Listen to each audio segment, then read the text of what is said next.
அது வந்து பொசசிவ்னஸ்னா எப்படின்னா அது ஒரு சின்ன ஊழல் அப்படின்னு சொல்லுவாங்க. ஒரு சின்ன சண்டை, ஒரு செல்ல சண்டையா அது இருக்கிற வரைக்கும் பிரச்சனை கிடையாது.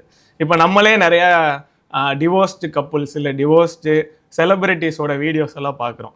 இப்போ அவங்களுக்கு டிவோர்ஸ் ஆனதுக்கு அப்புறமா அவங்க ஆடியோ லான்ச்சில் பேசுனது இல்லை வேற ஏதோ இன்டர்வியூஸில் சொன்னது, நான் யாராவது பார்த்தாலே என் ஃபோனை பிடுங்கி வச்சிருவாங்க, என் பாஸ்வேர்டை வந்து அவங்க போட்டு வச்சு மாற்றி வச்சிருவாங்க, ஏதாவது ஒரு பையன்கிட்ட பேச போனாலே அதை பிளாக் பண்ணி விட்டுருவாங்க அப்படின்னு இப்போ நம்ம அதை பார்க்குறப்ப ஆமாப்பா ரொம்ப கொடுமையாக தான் இருந்திருக்காங்க அப்படின்னு இப்போ சொல்கிறோம்.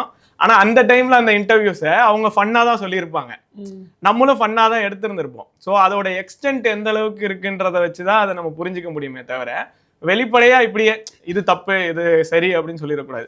பட் வந்து பொதுவாகவே ஒரு பார்ட்னர்ஸ்க்குள்ள ஒரு ட்ரஸ்ட் இருக்கணும். அது பொசசிவ்னஸ் அதுன்னு சொன்னால் கூட பேசுகிற ஆளெல்லாம் சந்தேகப்பட்டாலோ இல்லை ஒரு ஆப்போசிட் ஜெண்டர்கிட்ட பேசுகிறதே தப்பு, அப்போ நம்மளை விட்டுட்டு போயிடுவாங்க அப்படின்ற ஒரு பயமும் இருந்தாலோ அது கண்டிப்பாக ஒரு ரெட் ஃப்ளாக் தான். அதை வந்து நம்ம அலோவ் பண்ணக்கூடாது.